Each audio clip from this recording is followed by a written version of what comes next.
Guys, we are here with Molly this afternoon. If you guys all remember, Molly came to us when she was just a little bit younger. She was a little baby, and she did her board and train with us. She comes for daycare on a weekly basis. She's a regular with us now. So this morning her dad said that he was having a hard time getting her to listen to him, and asked if I could do some training with her today while she was with me. Which I'm happy to do. I do tune-up lessons and everything when they come to daycare if you request that. So the first question that I asked her dad was, are you asking her to do her commands with a leash on or a leash off? And I already knew the answer to that question, but of course it was leash off. So the problem with doing off-leash work with your dog is if they can't do things perfectly with you with a leash on, there is no way they are going to be able to respond to you without their communication line on. So dogs do not speak English. We do not speak bark. So using verbal cues is the least effective way to get your dog to respond to you.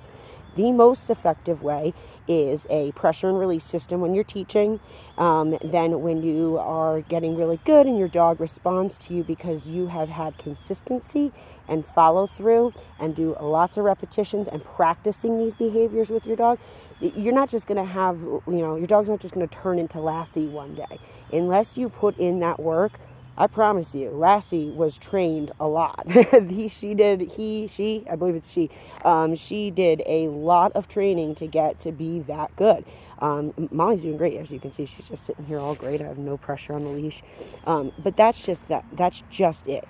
So pressure and release is our communication line. When she was a baby, I had taught her pressure means calm down. When you do, pressure releases.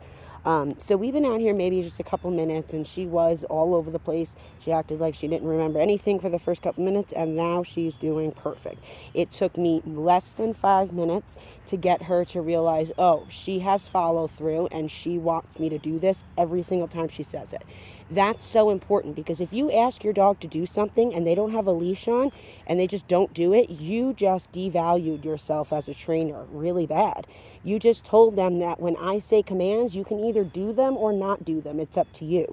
Having a leash on them doesn't give them that option of it's up to you. It makes you the one that's responsible for if I want you to come, or I want you to sit, or I want you to heel, or I want you to place.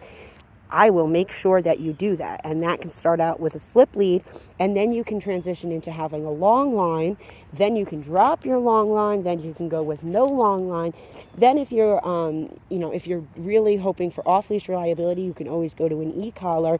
But that's not always necessary. If you do the work with your dog when they're a puppy and they really understand that you have follow through and you mean it every time, you're not going to need to use an e-collar. Now, an e-collar is strictly used as a way to do this with a collar. Okay, so it's not used. Notice I didn't say any commands to her. I'm not going to shock her because she didn't sit when I asked her to. That's going to fear motivate your dog, and that's where they get the bad rap of being called shock collars, because people are using the tool incorrectly and scaring their dogs into listening to them, because if they don't listen, I'm going to shock you.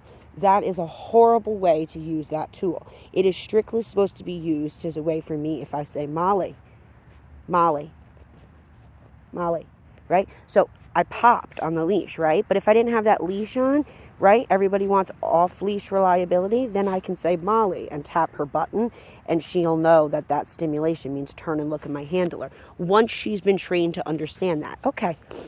Once she understands what the stimulation means. You have to train your dog to understand what that language means.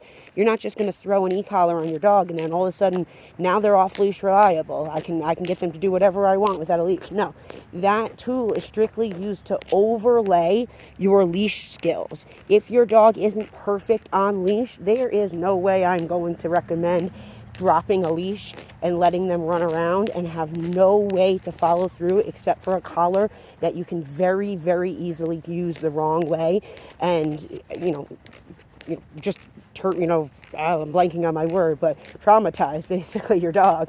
So anyway, back to Molly, place. Molly, when we first came out, wanted nothing to do with this placeboard. She was hopping over it. She wouldn't come anywhere near it. She was like, no, I want no part of this. And as you can see, I did a couple of reps of just luring her on with treats. I usually go to the opposite side and I will lure them on until she was keeping her back paws off as much as possible. So that's when I switched from the long line to the slip lead, because this gives me a way to really communicate pressure and release. The long line, as you can see, it's just a buckle leash. It doesn't apply this pressure and release that a slip lead does, where it's saying, calm down, you've calmed down, calm down. And it gives you a way to talk to your dog, right? The long line is strictly a seatbelt. It's there just in case you need to get your dog's attention or stop something in the moment. And it gives you a little bit more freedom to let them have some more space from you. But again, as I said, if you start with the slip lead, then you're going to move to your long line. Then you're going to stop holding your long line and let it just drag around behind them. Then once you know, man, I tell my dog to do something and they are on top of it, that's when you know you can start taking the leash off. You're not going to wonder, I wonder how she's going to do when I take this leash off. If you are wondering still, you are not ready as a handler to say, I know that I can recall my dog. And it is in your best interest and your dog's best interest and your neighborhood's safety and everybody's safety to not let your dog just run around if you don't have a good recall on them. If they don't understand and respect your recall 100% of the time, you cannot be irresponsible and let them run around without a leash on. And that goes for inside your house as well. These are your kids, really. I know I hate when some people hate when people say that they're kids, but it's not that I'm saying that they're babies. They learn a lot like kids. You need to raise them. You need to teach them that this is what I want from you on a regular basis. They don't understand that you have this vision of what a good dog is in your head. They don't know that. They don't understand that. If you want to make them into that good dog, then that's all on you to say 100% of the time you're going to do what I ask you to do when they are a baby. I know people want to rush to having an off-leash dog, but those are the people that have the hardest time, because you are rushing perfection, and that cannot happen. You just, in no case scenario, there's no way you can rush perfection. And off-leash reliability is perfect training. That's what it boils down to. So if you can't get her to work with you nicely on a leash, don't respond and try and get her to do things when she doesn't have a leash on. I'm not saying you have to have a leash on your dog 100% of the time, but when you don't have a leash on her, she should be in an enclosed area with like baby gates, or in a playpen, or out in the fenced-in yard, or somewhere where she's allowed to just be a dog and run around and have freedom. But at that point, I'm not going to say Molly COME, because I have no way to reinforce that command. I just said a very strong word to her, and if she doesn't want to do it, she doesn't have to do it. If I have that long line on her, then I can make sure if I said come and she doesn't do it, I can give her a pop on the long line from 20 feet away and say, I said you got to do it. You got to do it every time. That's where you're going to get your reliable dogs. So, okay. But yeah, just to kind of run through, show you just a little bit. She's doing really good. That kind of explains it right there too with the slip lead. You saw she kind of got a little head, and I gave her that little pop. Notice her ears went back and she kind of paid attention. All of a sudden she was like, ooh, gotta pay attention, right? And this is very, very light force. If you're using more than a finger's worth of pressure, you're doing too much. If you're closing your hand like this, or wrapping it around your hand, you are not using this tool properly.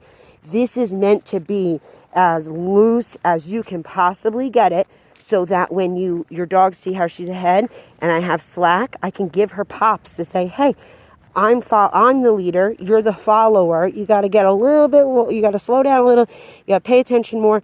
Going in straight lines, that's boring. Your dog is not going to want to pay attention to you. They're going to want to look at other things.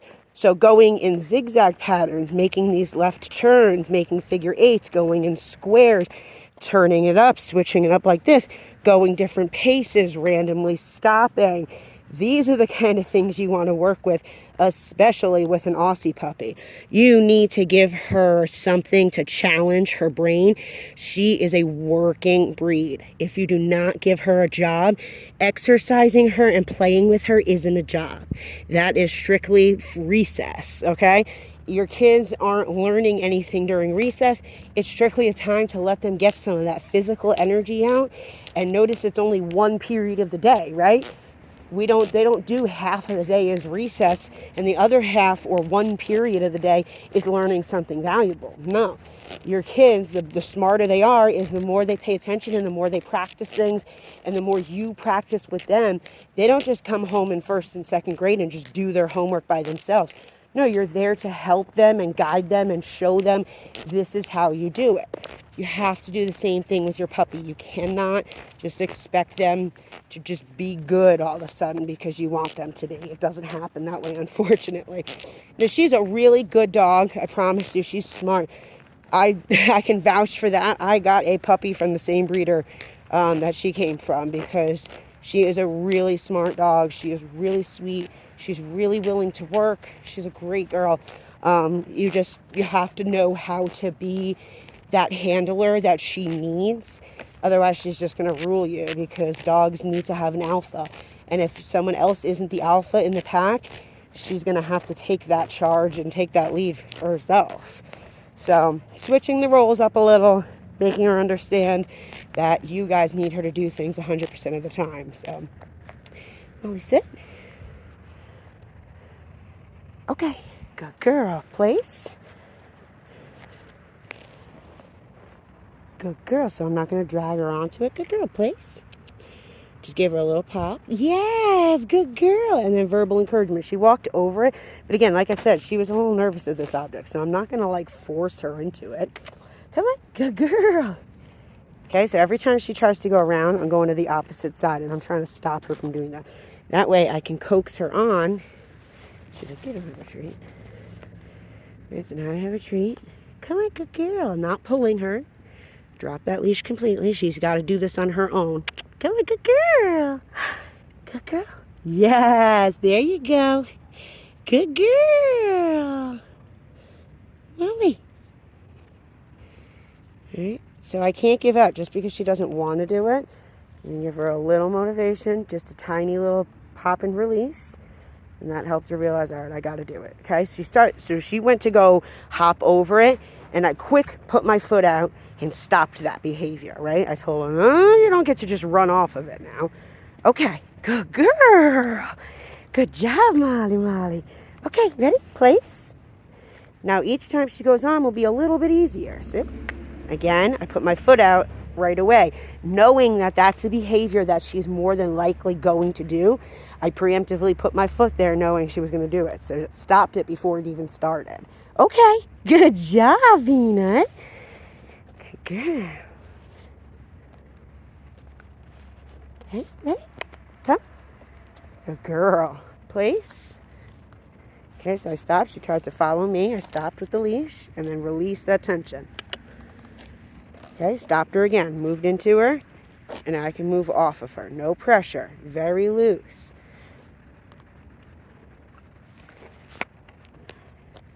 Okay. Good job, Molly. So there you have it. I hope that helped you guys. If you have any questions, you always know where to reach me. If anybody else is interested in getting their dogs trained, if you need some help learning how to become a confident and consistent handler for your dog, I would be happy to help teach you guys how to get a awesome working relationship with your dog so that you can have a happy and healthy dog and owner relationship. So I hope everyone has a great night. We'll see you later. Say bye, Molly.